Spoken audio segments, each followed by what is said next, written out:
Bonsoir, bonsoir, bonsoir, bien-aimés en Jésus-Christ. Nous sommes aujourd'hui, Dieu merci, nous sommes retrouvés aujourd'hui pour la lecture de la parole de Dieu. Et je m'excuse vraiment pour le retard, parce que je me suis dit qu'aujourd'hui c'est lundi, pourtant c'est mardi, ce qui a fait ce que j'ai posé cette retard. Alors, on va commencer, on va pas tarder, on va commencer. Bientôt 21h. On va prier, on va commencer.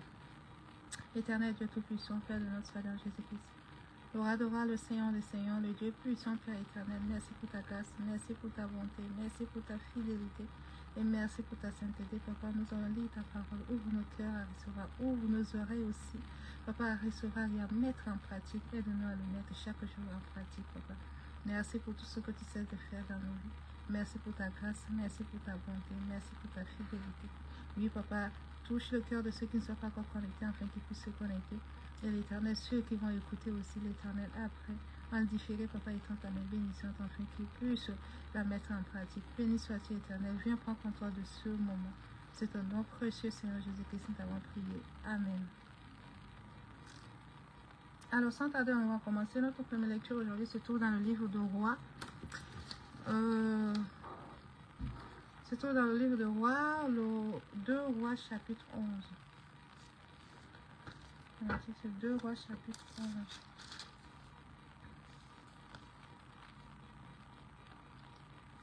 Deux Rois chapitre 11. Athalie, reine de Juda. Athalie, mère de Ahazia, fit que son fils était mort. Elle se leva et fit périr toute la descendance royale. Mais Jehosheba, fille du roi Joram, sœur de Ahazia, prit Josias,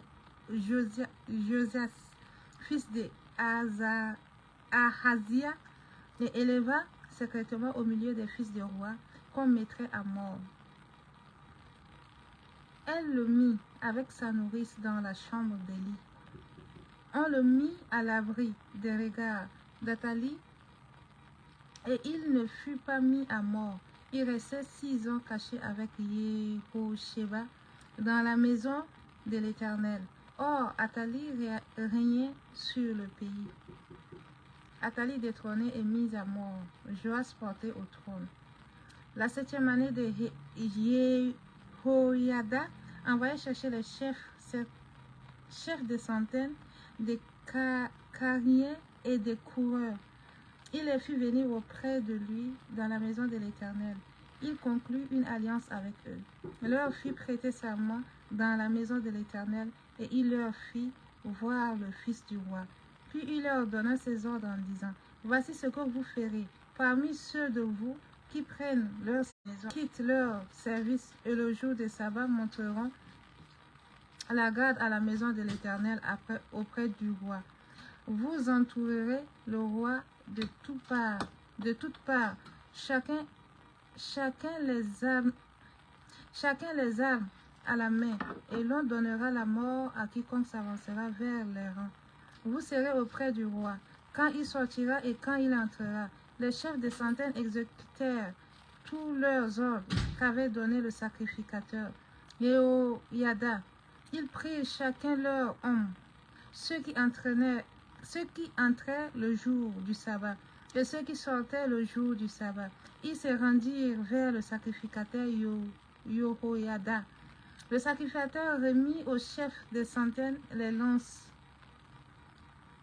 Le chef des centaines les lances et les boucliers qui avaient appartenu au roi David et qui se trouvaient dans la maison de l'Éternel. Le courage,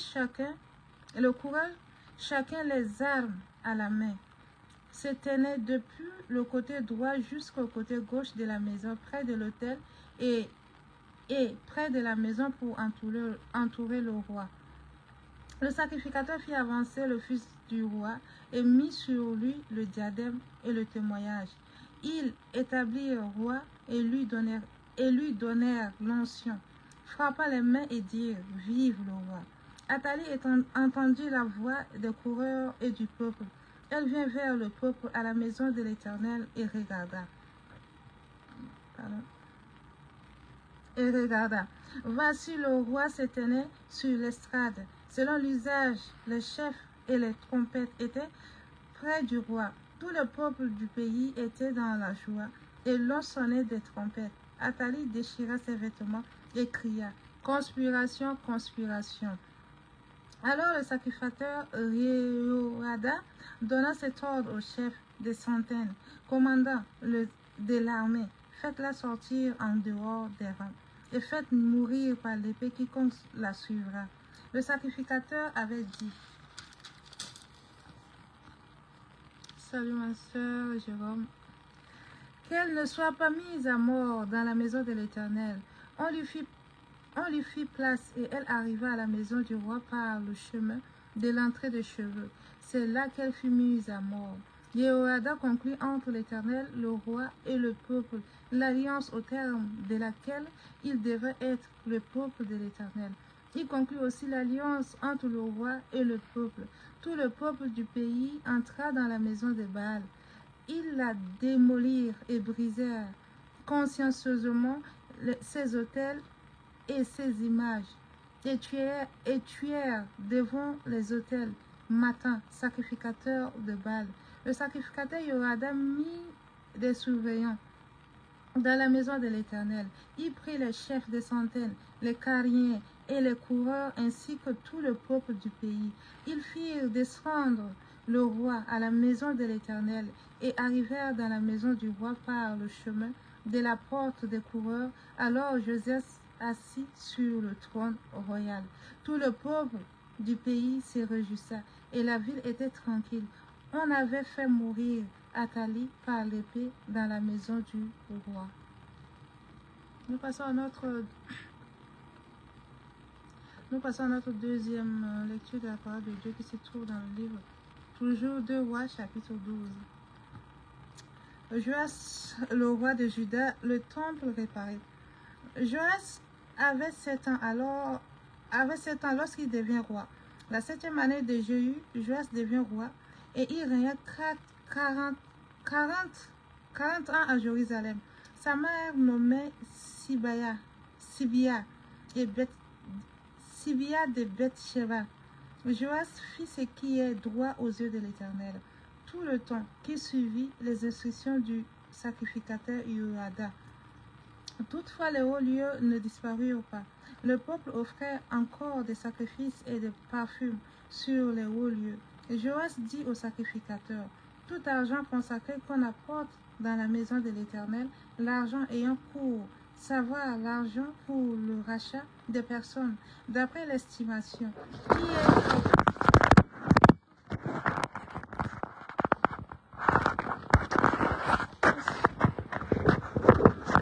Désolée.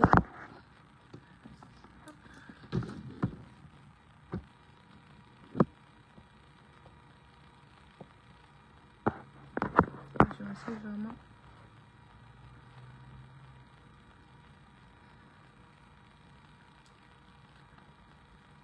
Alors, Joas dit au sacrificateur, tout argent consacré qu'on apporte.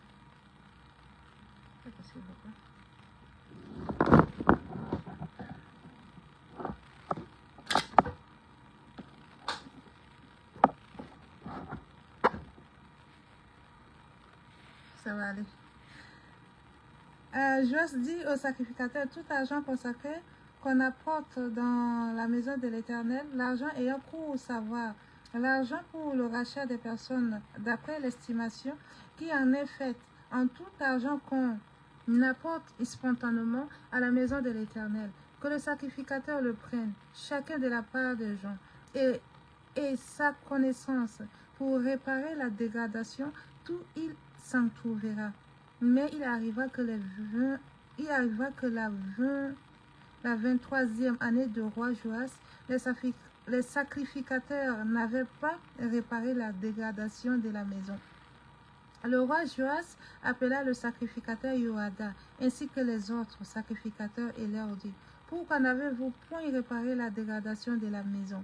Maintenant, vous ne prendrez plus l'argent de nos connaissances, mais vous le donnerez pour la réparation de la maison. » Le sacrificateur consentit à ne pas prendre l'argent du peuple et à ne pas réparer des dégradations de la maison.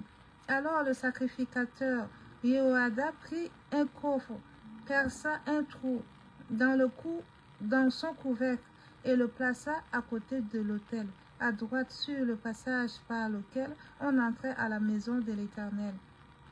Le sacrificateur qui avait la garde du seuil y mettait tout argent qu'on apportait dans la maison de l'Éternel.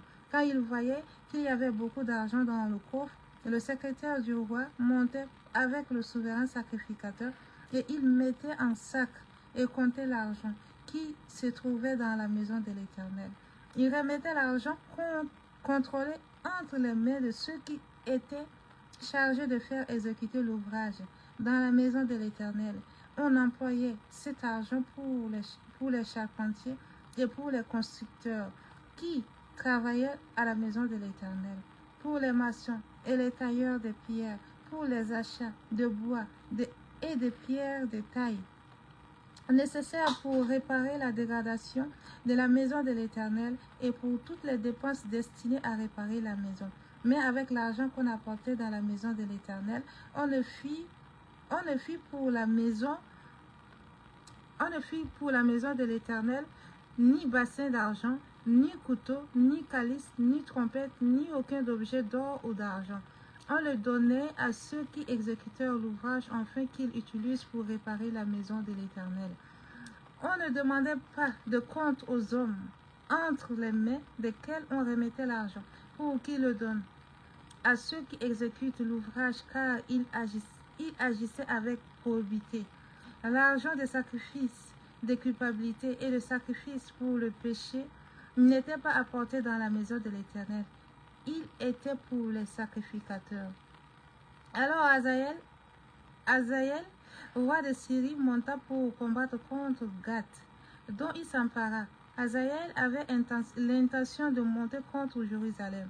Joas, roi de Juda, prit toutes les choses consacrées, celles qu'avaient consacrées Josaphat, Joram et Hazaïa, ses pères rois de Juda, celles qu'il avait consacrées lui-même, et tout l'or qui se trouvait dans les trésors de la maison de l'Éternel et de la maison du roi. Il envoya le tout à Hazaël, roi de Syrie, qui s'éloignant de Jérusalem. Le reste des actes de Joas et tout ce qu'il avait fait, cela est écrit dans le livre des chroniques des rois de Juda. Ses serviteurs se soulevèrent et formèrent une conspiration. Il frappa Joas à Beth-Milo, qui est la descente de Silla, Yosabat, fils de Chiméa, et Jéhozabat, fils de Gomer. Ses serviteurs le frappèrent et il mourut. On l'ensevelit avec ses pères dans la cité de David. Son fils Amatzia régna à sa place. Jusqu'à là, la parole de Dieu. Nous allons passer à notre troisième lecture qui se trouve dans le livre de Osée.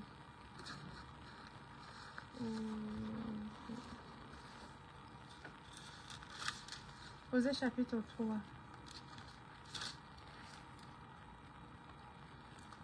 Osée chapitre 3, le mariage d'Osée. L'Éternel me dit, va encore, aime une femme, aimez d'un amant, et pourtant adultère, aime-la comme l'Éternel aime les Israélites. Quant à eux, ils se tournent vers d'autres dieux qui aiment les gâteaux de raisin. Je l'achetais pour 15 cycles d'argent, un homère d'orge et un létec d'orge. Et je lui dis, reste longtemps à moi, je te livre pas à la prostitution, ne sois à aucun homme, et je serai de même envers toi. Car les Israélites resteront longtemps sans roi, sans chef, sans sacrifice, sans istel, sans éphod et sans téraphim. Après cela, les Israélites reviendront. Ils chercheront l'Éternel leur Dieu et David leur roi, et ils trembleront en s'approchant de l'Éternel et de sa bonté dans la suite des temps. Jusqu'à là la parole de Dieu. On va passer à notre quatrième lecture qui se trouve toujours dans le livre de Osée. Osée chapitre 4. Écoutez la parole de l'Éternel. fils d'Israël, car l'Éternel a un procès avec les habitants du pays, parce qu'il n'y a point de fidélité, point de loyauté, point de connaissance de Dieu dans le pays. Il n'y a pas parjure et tromperie, l'assassinat, vol et adultère.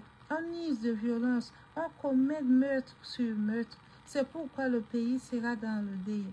Tous ceux qui habitent dépériront, et avec eux les bêtes dans des champs, et les oiseaux du ciel, même les poissons de la mer disparaîtront, mais que nul ne conteste, que nul ne se livre aux reproches, car ton peuple est comme ceux qui contestent avec les sacrificateurs. Tu trébuches de jour, le prophète avec toi trébuche de nuit, et je ferai périr ta mère, mon peuple périt, parce qu'il lui manque de connaissance. Puisque tu as rejeté la connaissance, je te rejetterai de mon sacerdoce. Comme tu as oublié la loi de ton Dieu, moi de même, j'oublierai tes fils. Plus ils seront multipliés, plus ils ont péché contre moi. Je changerai leur gloire en ignominie. Ils repaissent du péché de mon peuple et ils incitent à commettre la même faute qu'eux. Il ne sera du sacrificateur comme du peuple. J'interviendrai contre lui à cause de sa conduite et je lui rendrai selon ses œuvres. Ils mangeront sans se rassasier et ils prostitueront sans multiplier parce qu'ils ont cessé de prendre garde à l'Éternel. La prostitution,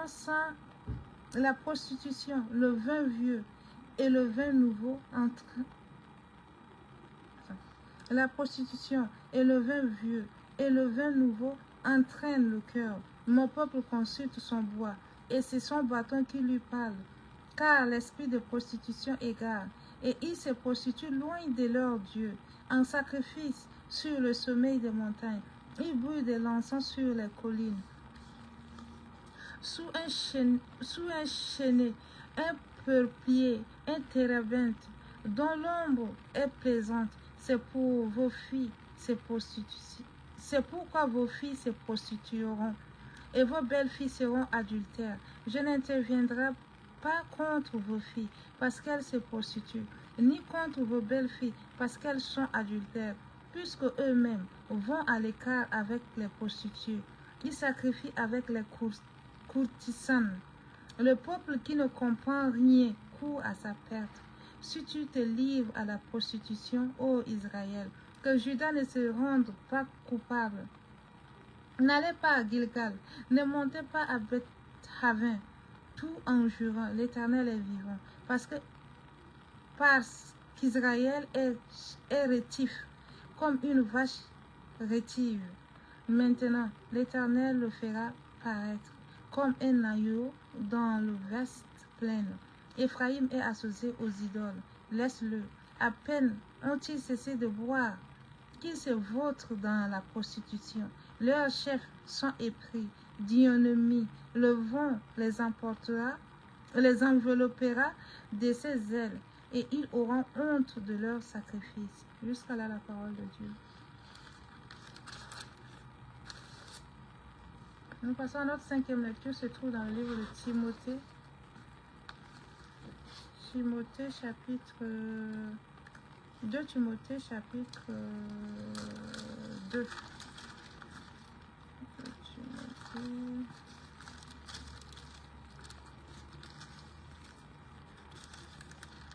2 Timothée chapitre 2. Toi donc mon enfant, fortifie-toi dans la grâce qui est en Christ Jésus. Et ce que tu as entendu de moi en présence de beaucoup de témoins, confie-le à des hommes fidèles qui soient capables d'enseigner aussi à d'autres. Souffre avec moi comme un bon soldat du Jésus-Christ. Il n'est pas le soldat en campagne qui s'embrasse des affaires de la vie. S'il veut pleurer à celui qui l'a enrôlé et attelé n'est pas couronné. S'il n'a combattu suivant les règles, le laboureur qui peine doit être le premier à recueillir le fruit. Comprends ce que je dis, car le Seigneur te donnera l'intelligence en tout. Souviens-toi de Jésus-Christ ressuscité d'entre les morts, issu de la descendance de David, selon mon évangile, pour lequel je souffre jusqu'à être lié comme un malfaiteur. Mais la parole de Dieu n'est pas liée.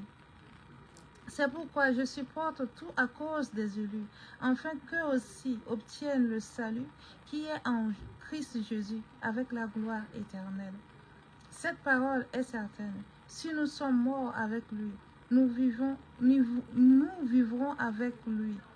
Si nous persévérons, nous régnerons avec lui. Si nous régnons, lui aussi nous régnera. Si nous sommes infidèles, lui demeure fidèle, car il ne peut se régner lui-même. Contre ceux qui s'écartent de la sainte doctrine, voilà ce que tu dois rappeler en adjurant devant Dieu qu'on évite les disputes de mots qui ne servent à rien, sinon à la ruine de ceux qui écoutent. Efforce-toi de te présenter devant Dieu comme un homme qui a fait des preuves, un ouvrier qui n'a pas rougi et qui dispense avec droiture la parole de la vérité. Écarte les discours vides et profanes, car ceux qui les tiennent n'avanceront toujours plus dans l'impiété. Écarte les discours vides et profonds, car ceux qui tiennent avanceront toujours plus dans l'impiété. Leur parole rongera comme la gangrène. De ce nombre sont Hyménée et Philette, qui se sont écartés de la vérité, disent que la résurrection est déjà arrivée et qui renversent la foi de quelques-uns. Pourtant, la solide base posée par Dieu subsiste, scellée par ses paroles. Le Seigneur connaît ceux qui l'appartiennent et quiconque prononce le nom du Seigneur qui se détourne de l'injustice. Dans une grande maison, il n'y a pas seulement des vases d'or et l'argent, mais il y en a aussi des bois et des terres, les uns pour un usage noble et les autres pour un usage vil. Si donc quelqu'un se purifie, il sera un vase d'un usage noble, sanctifié, utile à son maître, propre à toute œuvre bonne. Fuis les passions de la jeunesse et recherche la justice, la foi, l'amour, la paix avec ceux qui invoquent le Seigneur d'un cœur pur. Repousse les discussions folles et ineptes, sachant qu'elles font naître des querelles. Or, il ne faut pas que le serviteur du Seigneur ait des querelles. Il doit au contraire être affable. Il doit au contraire être affable envers tout, avoir le don d'enseigner et de supporter. Il doit redresser avec douceur les contradicteurs, dans l'espoir que Dieu leur donnera la repentance pour arriver à la connaissance de la vérité, pour revenir à leur bon sens et pour se dégager des pièges du diable qui les a capturés, afin de les soumettre à sa volonté. Jusque là la parole de Dieu. Nous passons à notre sixième lecture qui se trouve dans le livre Somme. Somme 102.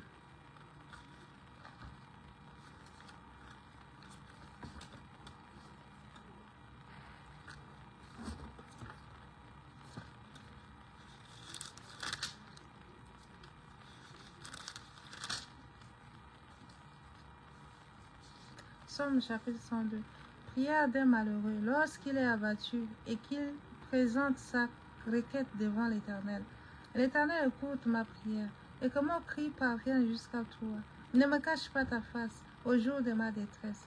Tends vers moi ton oreille au jour où je crie. Hâte-toi de me répondre, car mes jours s'évanouissent en fumée et mes os sont enflammés comme le tisson. Mon cœur est frappé et se dessèche comme l'herbe. J'oublie même de manger mon pain. Mes gémissements sont tels que mes os s'attachent à ma chair. Je ressemble au pélican au désert. Je suis comme un chat huant des des runes. Je veille et je suis comme l'oiseau solitaire sur un toit. Tout le jour, mes ennemis me déshonorent. Et c'est par moi que jurent mes adversaires frénétiques.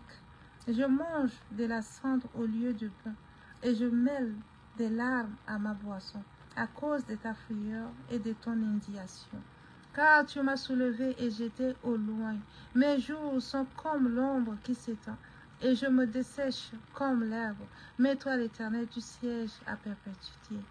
Et ton souvenir dure de génération en génération. Tu te lèveras, tu auras compassion de Sion, car le temps de lui faire grâce, le moment fixé est arrivé, car tes serviteurs en affectionnent les pierres. Ils prennent en pitié sa poussière. Alors les nations craindront le nom de l'Éternel et tous les rois de la terre ta gloire. Oh, l'Éternel rebâtit Sion et se montre dans sa gloire. Il tourne la face vers la prière du misérable. Il ne dédaigne pas la prière, que soit écrit pour génération future. Et le peuple qui sera créé louera l'Éternel, car il se penche du haut de son lieu saint. Des cieux éternels regardent sur la terre, pour écouter les soupirs du prisonnier, pour délivrer ceux qui sont en danger de mort, afin qu'il publie dans Sion le nom de l'Éternel, et sa louange dans Jérusalem, quand les peuples se réunissent ensemble, et les royaumes pour rendre un culte à l'Éternel. Il a fait fléchir ma force en chemin, abréger mes jours. J'ai dit, mon Dieu, ne m'enlève pas au milieu de mes jours. Toi dont les années durent d'âge en âge, tu as autrefois fondé la terre. Et les cieux sont l'ouvrage de tes mains. Ceux qui périront, mais toi, eux, ils périront, mais toi, tu subsisteras. Ils s'useront tout comme un vêtement. Tu les changeras comme un habit et ils seront changés. Mais toi, tu restes le même. Et mes années ne finiront. Et tes années ne finiront pas. Les fils de tes serviteurs auront une demeure et leur descendance s'affermira devant toi. Jusque-là la parole de Dieu. Amen. Notre dernière lecture se trouve dans le livre des Proverbes, Proverbes 26, 21 à 22. Proverbes 26, 21 à 22. Proverbes 26, 21 à 22. Du charbon sur un brasier et du bois sur du feu. Tel est un homme querelleur qui attise une dispute. Des paroles du rapporteur sont comme des friandises. Elles descendent jusqu'au fond des entrailles. Jusqu'à là, la parole de Dieu. On a fini notre lecture. Nous avons fini pour la journée d'aujourd'hui. Nous allons prier Dieu et rendre grâce à Dieu pour ce moment qu'il nous a accordé. Éternel, nous te disons merci pour tes bienfaits, pour tes hauts faits, pour tout ce que tu sais de faire dans notre vie. Merci pour ta grâce, merci pour ce moment que tu nous as accordé. Papa, tu sais toutes choses, oui, Papa. Et l'Éternel, merci parce que tu as ouvert nos cœurs à recevoir ta parole. Père, tu es ce Dieu qui connaît toutes choses et rien ne peut passer inaperçu. Oui, l'Éternel, nous venons avec toutes. Oui, Papa, nos problèmes, nos soucis, nous mettons à tes pieds parce que l'Éternel, dans le livre de Somme que nous venons de lire, tu as dit, tu es ce Dieu, oui, Papa, qui prête les oreilles pour écouter les souffrances, les choses, oui, Papa, que nous subissons dans ce monde. Et l'Éternel, tu es tout près et tu te plais à nous écouter, l'Éternel. Merci, gloire à toi, merci pour ce privilège d'être tes enfants. Et merci pour ta parole, merci pour la mort de Jésus, et merci pour sa résurrection. Et merci parce qu'il nous a fait il nous a fait les enfants de Dieu, afin que nous soyons, oui, l'Éternel, près de ta gloire. Gloire à ton nom, Éternel. Dieu soit loué, soit béni, soit élevé au nom de Jésus-Christ, nous avons prié. Amen. Alors, nous avons fini. Bonne soirée, bonne journée à ceux qui vont écouter. Après, bonne soirée à ceux qui vont écouter. Et à la prochaine. Soyez bénis en Jésus.